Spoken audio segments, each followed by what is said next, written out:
राज संस्था पुनर्स्थापनाको प्रसङ्ग पनि कसरी रोक्ने भन्ने म उनीहरू गएका छन्। उनलाई निर्देशन त्यही हो, शेरबहादुरबाट प्रश्न बुझ्ने। उनीहरूले 2052 सालदेखि 62 सालको जो परिस्थिति थियो नि हो, त्यो अराजकतामा नेपाललाई लग्न खोजिरहेछन्। उनको एउटै मिसन छ, अब यो चाहिँ तपाईँको सिस्टमभित्रबाट हामीले काम गर्न सक्दैनौँ, किन यो अन्तर्राष्ट्रिय शक्ति सन्तुलन एकदम उल्टियो। त्यसकारणले यो सिस्टमलाई, यो सन्तुलनलाई उल्ट्याउनुको निम्ति यो अन्तर्राष्ट्रिय शक्ति सन्तुलन नेपालभित्रको र नेपालभित्रको समीकरणलाई उल्ट्याउनुको निम्ति एउटा अराजकता पैदा गर्नुपर्छ, एउटा अन्योलता पैदा गर्नुपर्छ र अब त्यो अराजकतालाई प्रयोग गरेर आफ्नो लगाम सुदृढ गर्नुपर्छ। जस्तो उनले के गरे, 52 सालपछि माओवादी प्रयोग गरे हैन। अब त्योभन्दा अगाडि दार्चुङ हत्याकाण्ड भयो, दरबार हत्याकाण्ड भयो, यत्रो मान्छेहरू मारिए र सारा बाटो क्लियर गरिकन तपाईको एउटा समीकरण, एउटा लगाम 12 बुँदेमा गएर कसे हैन। सबै घोडाहरूलाई एउटा किलोमा लगेर तपाईको बाँधे। अब त्यो खालको एउटा माहौल कसरी क्रिएट गर्ने उनको चाहिँ रणनीति त्यो अहिले। त्यो रणनीति किन गयो, अब अराजकताको रणनीति किन गयो त भन्छ भने अब सिस्टमभित्रबाट उनको काम नहुने भयो। यो हामीले राम्रोसँग बुझ्नुपर्छ। मैले भने नि, अब संसदबाट पनि उनको निकास खुलेन, बहुमतको सरकार बन्दाखेरि पनि उनको निकास खुलेन, अब न्यायालयबाट प्रधानमन्त्री नियुक्त गर्दाखेरि पनि उनको निकास खोलेन भनेपछि अब निकासको बाटो के हो त भन्दाखेरि अर्को अराजकता र त्यो अराजकतामा खेलेर आफ्नो हात बलियो पार्ने उनको रणनीति। अब यसपछि के हुन्छ, अब हामीले 2-3टा चिज हामी परिकल्पना गरौँ। यसपछि जे पनि हुनसक्छ। 2-3टा तस्बिर देख्छु मैले। एउटा के देख्छु भन्छ भने यिनले जे गरिरहेछन् यिनको एउटा सेट तम तयार छ। जस्तो यिनीहरू त्यहाँ मात्रै होइन, सर्वोच्च अदालतमा आफ्नो सेट फिट गर्ने मात्रै होइन कि त्यसपछिको लाइनमा यो पश्चिमाहरूले पालेका एजेन्टहरू, मैले अघि भने कसैका छोराछोरी, कसैका स्वास्नी, कसैका भाइ, कसैका भतिजाहरूको ठुलो लाइन छ। मैले त्यो हेरेँ, केही वकिलहरूसँग मैले त्यो लिस्ट हेरेँ, जसलाई उनीहरू न्यायाधीश बनाउन खोजिरहेका छन्। चोलेन्द्रबाट भइरहेको छैन। एउटा त्यो लाइनमा पनि चाहिँ उनको पङ्क्ति कसरी चाहिँ पसाउने, वरिष्ठ अधिवक्ता र न्यायाधीशको लाइनमा। दोस्रो, आफ्नो सेट त्यहाँ स्थापित गरेर अब सर्वोच्चबाटै चाहिँ नेपाल चलाउने खालको एउटा माहौल कसरी बनाउने। अब यो एउटा प्रयोग भयो, एउटा प्रयोगको एउटा विकल्प यो। अब यो भएन भने के हुन्छ हैन, यो एउटा हाम्रो चाहिँ भोलिको निम्ति सोच्ने कुरा भयो। मैले भन्दै आएको छु, त्यही मैले भने हामीले अर्को घटना के होला भने अनुमान गर्नुको निम्ति हामीले इतिहासतिर अलिकति फर्कनुपर्छ हैन, त्यससँग जोडिनुपर्छ। जस्तो मैले बारम्बार चाहिँ नेपालमा अब के होला भन्ने कुराको चर्चा गर्दाखेरि मैले 2टा घटना बारम्बार उठाउँदै आएको छु, 3टा घटना। एउटा चाहिँ 2018 मा 3 वर्ष अगाडि इन्डियाको जासुसी संस्थाले एउटा रिपोर्ट चाहिँ सार्वजनिक गर्यो। त्यो के गर्यो भन्छ भने नेपालभित्रबाट मुजाहिदिन आतंकवादीहरूले इन्डियामा आक्रमण गर्ने सम्भावना बढेर गयो भनेर चाहिँ उसले ल्यायो। त्यसको 1 वर्षपछि अमेरिकाको जासुसी संस्थाले त्यही रिपोर्ट ल्यायो। उसले के भन्यो भन्दाखेरि इन्डियाबाट भागेर नेपालमा आश्रय लिएका मुजाहिदिनहरूले नेपालबाट इन्डियामा आक्रमण गर्ने सम्भावना एकदम प्रबल छ भन्यो।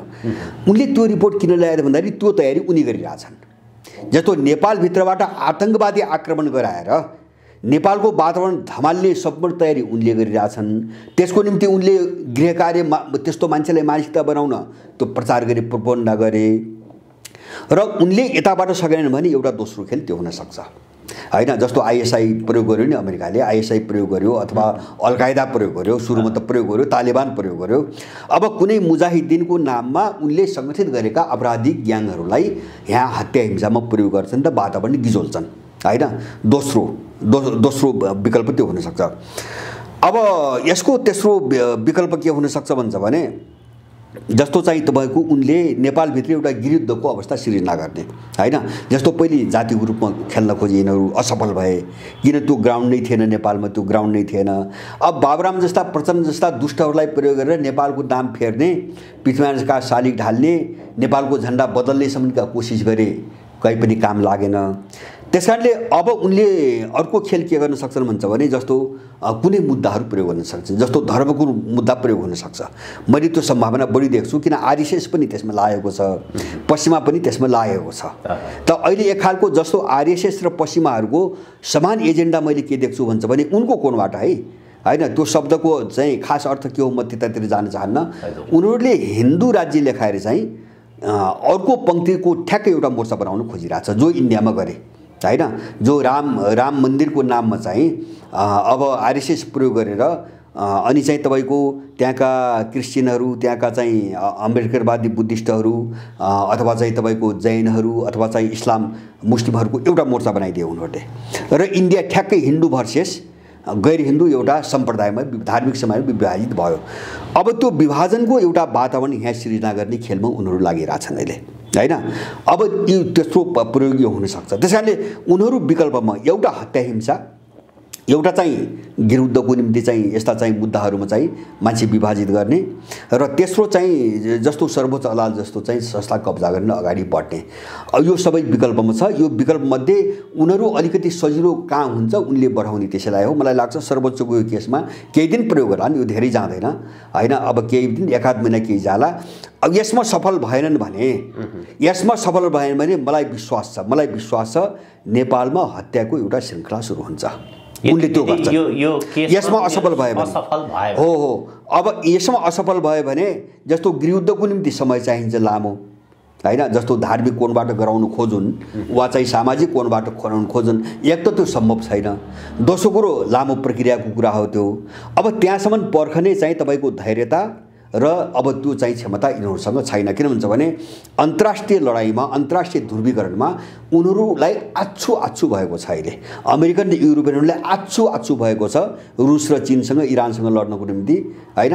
त्यसकारणले गर्दाखेरि त्यो चाहिँ तपाईँको वर्षौँसम्म पर्खिने, 6 महिना पर्खिने स्थिति यिनीहरूको छैन। 6 महिनाभित्र नै यिनी कहाँ पुग्ने हुन् भन्ने अन्तर्राष्ट्रिय वातावरण बनिरहेछ। त्यसकारणले गर्दाखेरि मलाई लाग्छ बढी सम्भावना एउटा हत्याको श्रृङ्खला सुरु हुन्छ। अब उनले त सबैलाई प्रयोग गरे हो, उनको को नजिक को टाढा हामीले त्यसरी हेर्नु हुँदैन।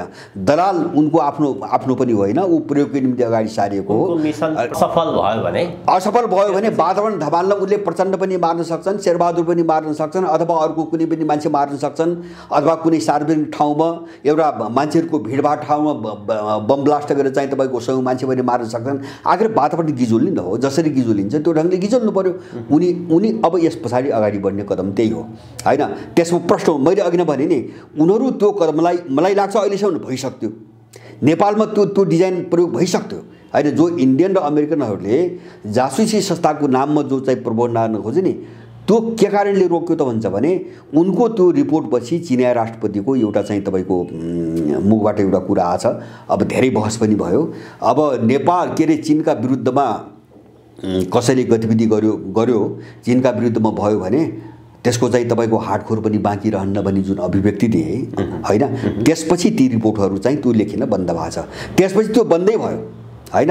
उनीहरू डरले त्यो लेख्नै बन्द गरे त्यसपछि। नत्र पनि उनले निरन्तर चलाउँदै, किन त्यो त एउटा होमवर्क गरेर त्यो त एक्सनमा लैजाने हिसाबले उनले रिपोर्ट ल्याएको थिए हावा खडा गर्नको निम्ति। अब अर्को धम्की आएपछि, त्यसका विरुद्धमा काउन्टरमा अर्को धम्की आएपछि उनको त्यो कदम बन्द भएको छ अहिले। त्यसपछि सन् 2020-2021 यो 2 वर्ष भयो, त्यस खालको अभिव्यक्ति यिनीहरूको आएको छैन। तर चाहिँ केही उपाय लागेन भने गिरफ्तारी त गरेका छन्, अपराधीहरू त पालेका छन् यहाँ। जस्तो चाहिँ एमसीसी को विरोध गर्नेहरूलाई चाहिँ तपाईँको राजद्रोहको मुद्दा चढाउनुपर्छ, झुन्ड्याउनुपर्छ भन्ने जस्ता क्रिमिनलहरू त उनले पालेका छन् हैन। यस्ता खालका मान्छेहरू प्रयोग गरेर यस्तो हत्या हिंसाको चाहिँ एउटा चाहिँ बाटोमा नेपाललाई धकेल्ने कोसिस हुनसक्छ। त्यो सम्भावना एकदम प्रबल छ अब छ। तर निष्कर्ष के हो त भन्छ भने जस्तो यो होला चाहिँ, किन अब भत्किसकेको राज्य, बिग्रिसकेको देश, यस्तो अराजकता यो सामान्य ढङ्गले सहज ढङ्गले एउटा प्रक्रियाबाट त अब यो समाधान त हुँदैन यो हैन। जस्तो तपाईँ हामी चाहिँ के भन्छ भने न्यायाधीशले कुरो बुझेको छैन, नेताले कुरो बुझेको छैन, कर्मचारीले कुरो बुझेको छैन, हामी त त्यसो भन्न त सक्दैनौँ। किन यिनी सबै अपराधी भए, यिनी सबै त अपराधी भए। त्यसकारणले गर्दाखेरि यसको निष्कर्ष के हो भन्छ भने एउटा जटिल भइसकेको, क्यान्सर भइसकेको एउटा परिस्थिति छ। यसको निकास सहज त हुँदैन, एउटा पीडा त हुन्छ, क्षति त हुन्छ अब।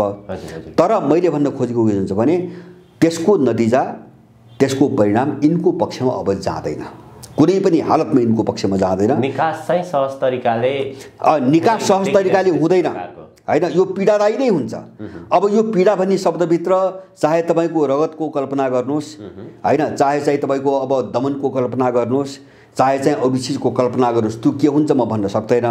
तर अनुमान कल्पना के गरेका छन् भने नेपालको अहिलेको जे पछिल्लो राजनीतिक परिस्थिति छ, न्यायालयभित्र जस्तो प्रकारको विवाद सिर्जित भएको छ, सङ्कटकालतर्फ जाने सम्भावना पनि छ भन्छ। त्यो बाटो कतिको खुला छ, कति छ? होइन, त्यो एउटा एकदम विकल्प हो। त्यो एउटा जस्तो मैले भने नि, उनले आफ्नो लगाम कसरी बनाउने उनको सारगुरु त्यति हो। उनको लगाम चाहिँ राज्यमा कसरी बनाउने सार तत्त्व त्यही हो। मैले भने त्यो रक्तपात पनि हुनसक्छ, त्यो सङ्कटकाल पनि हुनसक्छ, होइन। अब त्यो के अरे सर्वोच्च कब्जा गरेर चाहिँ सबै काम अब त्यहीबाट गर्ने एउटा मोडेलमा पनि जान सक्छ। तर त्यसको निष्कर्ष हामी निष्कर्षमा मात्रै ध्यान दिउँ। त्यसको निष्कर्ष यो सबैको निष्कर्ष के भन्छ भने उनीहरूले नेपालभित्रको शक्ति सन्तुलन र शक्ति समीकरण, होइन, जो बाह्य र आन्तरिक दुवै छ, यो आफ्नो पक्षमा पार्न खोजिरहेका छन्। मूल कुरो त्यही हो।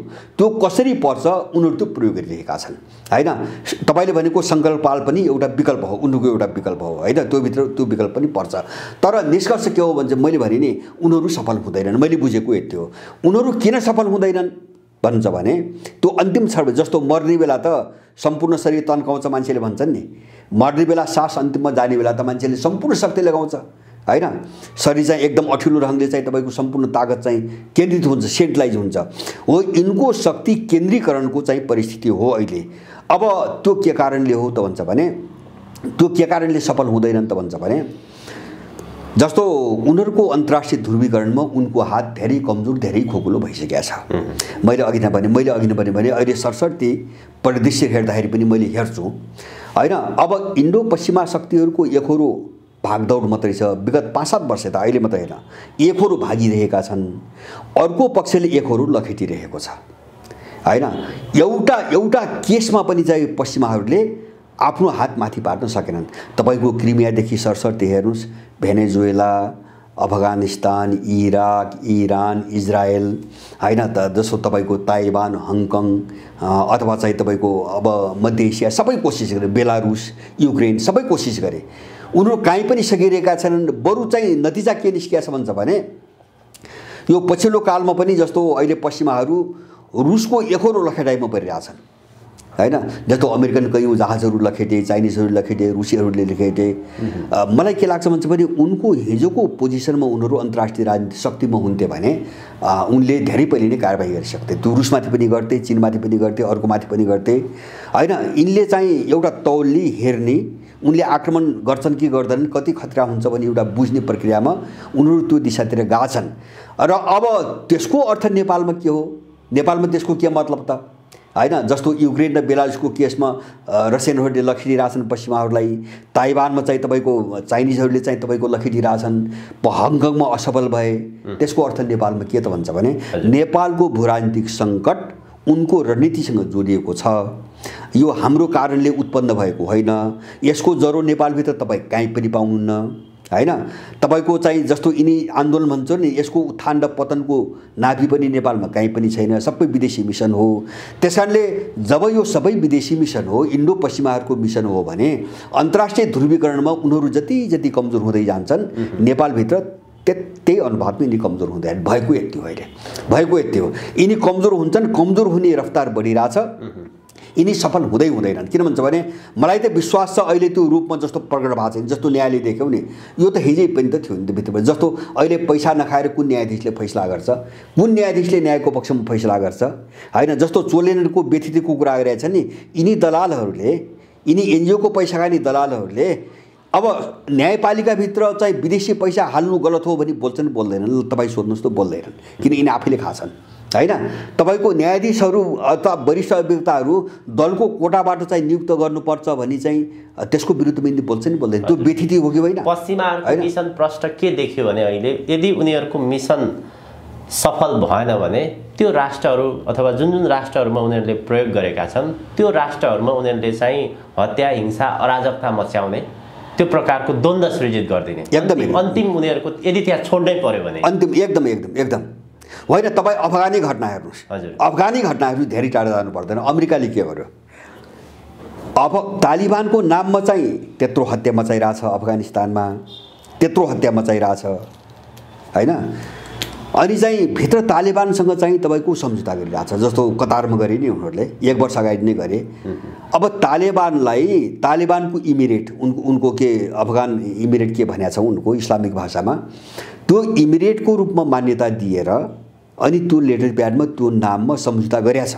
अफगानिस्तानबाट हट्ने भन्ने सम्झौता गरेको छ।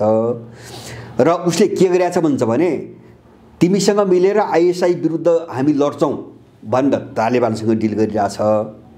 यता घानीसँग के गरिरहेछ भन्छ भने अब तालिबानसँग लड्नको निम्ति गृहयुद्ध भड्काउनुपर्छ, त्यस कारणले गर्दाखेरि हतियार अब आम पब्लिकमा वितरण सुरु गर्नुपर्छ, किन अब गृहयुद्ध नबनाइकन तालिबानलाई रोक्न सकिन्न भनेर तपाईँको घानी मार्फत आम मान्छेमा हतियार बाँड्न लगाइरहेछ होइन। उता चाहिँ आइएसआईसँग लड्नको निम्ति तिमी र हामी सही संयुक्त काम गर्नु पर्यो भने चाहिँ तालिबानसँग भनिरहेछ र उसलाई इमिडिएटको रूपमा मान्यता दिएर कागजमा हस्ताक्षर गरिरहेछ। यो त अस्ति भर्खरकै घटना हो। अफगानिस्तान भइरहेछ भनेपछि उनीहरूको त के हो भन्छ भने प्रयोग हो, जसलाई पनि प्रयोग हो होइन। अब जुन एजेन्डाले पनि त्यो चाहिँ एउटा ल्याबमा टेस्टको निम्ति राखेका एजेन्डाहरू हुन् होइन। यो एजेन्डाले हुन्छ कि त्यो एजेन्डाले उही हामीले अब केमिस्ट्रीको प्रयोगशालामा चाहिँ तपाईँको पढ्दाखेरि विभिन्न रसायन हालेर चाहिँ प्रयोग गरे जस्तो न हो, त्योभन्दा बढी केही पनि होइन। यो केही पनि होइन। अब त्यसैको शिकार अहिले सर्वोच्च अदालत भएको हो। यो पहिलेदेखि भएको थियो। अहिले के भयो भन्छ भने उनले प्रयोग जस्तो अरू चिज प्रयोग भएर चाहिँ काम नलाग्ने भएपछि, नसक्ने भएपछि यो अब यसलाई नै त्यो ल्याबमा त्यो चाहिँ तपाईँको के अरे टेस्ट ट्युबमा यही सर्वोच्च न्यायाधीशहरू हालिदिइसकेपछि अब यो बाहिर विस्फोट गरी देखिया मात्रै हो, अरू केही पनि होइन। हजुर दाइ, कार्यक्रमको लगभग हामी अन्त्यतिर छौँ। जाँदा जाँदै एउटा प्रसङ्ग जोडौँ जस्तो लाग्यो।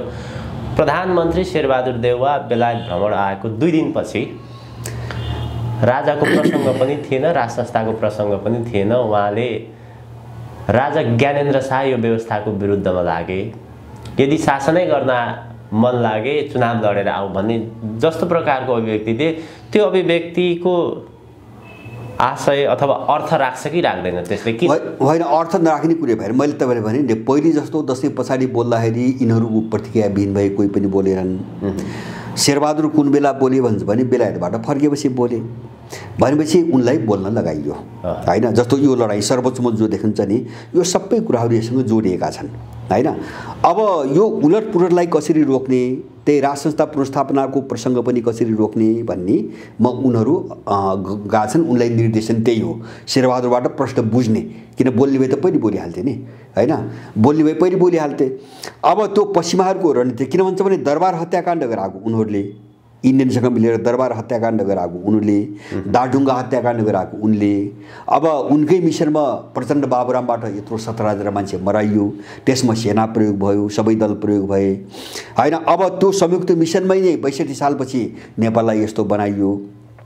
अब यसैको निम्ति उनीहरूले चाहिँ यत्रो शक्ति र पैसा लगाए, अब काम भइरहेको छैन। त्यस कारणले गर्दाखेरि अब यो कोर्सै उल्टियो भने त उनको त च्याप्टर सबै बन्द हुन्छ अब होइन। उनको खेलको जति पनि चाहिँ रणनीतिक खेल अगाडि छ नि, अगाडि बढाउने जुन छ यो सबै बन्द हुन्छ भोलि। त्यस कारणले त्यो बाटो बन्द हुने जो खतरा बढिरहेछ त्यसलाई रोक्नुको निम्ति उनले शेरबहादुरलाई बोल्न लगाए होइन, शेरबहादुरलाई बोल्न लगाए। अब शेरबहादुर बोले, अर्को किन बोल्दैन त होइन। जस्तो झन्झन उग्रो पञ्चायत उफ्रिने मान्छे किन बोल्दैन त भन्छ भने मैले अघि नै भने नि अब नेपालको भू राजनीति यस्तो ठाउँमा पुग्यो, अब शक्ति सन्तुलन यस्तो ठाउँमा पुग्यो कि चाहिँ अब चाहेर पनि नचाहेर पनि दुवै कोणबाट कुनै कुरो बोल्यो भने त्यसको ठुलो जोखिम बोल्नुपर्ने स्थिति छ प्रत्येकले। त्यस कारणले कोही डराइरहेछ, कोही बाध्यताले बोलिरहेछ होइन। अब बोल्ने कोही मिसनमा छ, अब कोही चाहिँ अलिकति चाहिँ तपाईँको दलालीको तहमा मात्रै होला, मान्छे आफ्नो ल्याकत र औकात अनुसार गरिरहेछ होइन। जस्तो चाहिँ यही चोलेन्द्रसँग पनि जस्तो प्रचण्ड चाहिँ बसेको भेटघाट गरेको कुरा आयो, सौदाबाजी उनीसँग पनि भइरहेछ। त्यहाँबाट जोगिन सकेन भने उनलाई फाल्ने कुरामा पनि उनको खेल भइरहेछ। चोलेनलाई राखेर बाँचिन्छ कि चोलेनलाई फालेर बाँचिन्छ, अब त्यो हिसाब किताबमा यहाँका चाहिँ दलाल पनि छन्, त्यही हिसाब किताबमा विदेशी फोर्स पनि छ। मैले भने नि त्यो पश्चिमाहरूको निर्देशन हो। अहिले चाहिँ राज संस्थाको प्रसङ्गलाई जसरी पनि रोक्नुपर्छ भन्ने पश्चिमाको निर्देशन हो। तपाईँ हामीले उठाउने कुरो के हो भन्छ भने ठिक छ देउवाले चुनाव लिएर आऊ भन्ने, त्यसो भए उनी चाहिँ लोकतन्त्रवादी हुन् प्रजातन्त्रवादी हुन् भने एउटा चिजमा चुनाव गरौँ। उनी लोकतन्त्रवादी हुन् कि उनी भ्रष्टाचारी लुटेरा विदेशी दलाल हुन् भन्ने बुदामा चुनाव गराउन देखेरौँ। उनी सक्छन् चुनाव गराउन होइन। उनी सदाचारी हुन् कि भ्रष्टाचारी हुन्, उनी प्रजातन्त्रवादी हुन् कि एउटा विदेशी चाहिँ तपाईँको कठपुतली हुन् भने चुनाव गराउँछन् उनीहरू भने यिनी अपराधी दलालहरूका मान्छेको ध्यान डाइभर्ट गर्ने र विदेशीको कुरो बोक्ने कुरा मात्रै हो। तर तपाईँले भने जस्तो त्यो पश्चिमाहरूकै सल्लाहबाट उनी बोलेका हुन्, नत्र भने बेलायतबाट फर्केर चाहिँ बोल्नुपर्ने कारण केही पनि थिएन। जस्तो एमसिसीका मान्छे भेटे, अब पश्चिमाहरूलाई सबैलाई भेटे, अनि त्यसपछि उनले एउटा लाइन दिएपछि अब एउटा बोलिएन भने चाहिँ यो अन्डोल बढ्छ, ध्रुवीकरण सबै चाहिँ अर्को दिशातिर जान्छ, त्यस कारणले यो ध्रुवीकरणलाई रोक्नु निम्ति बोल्नु पर्यो भने उनी बोले, कुरो त्यति मात्रै हो। हस्, अत्यन्त धेरै धन्यवाद दाइ यहाँको महत्त्वपूर्ण समय र विचारको लागि। हजुर, यहाँलाई धेरै धन्यवाद।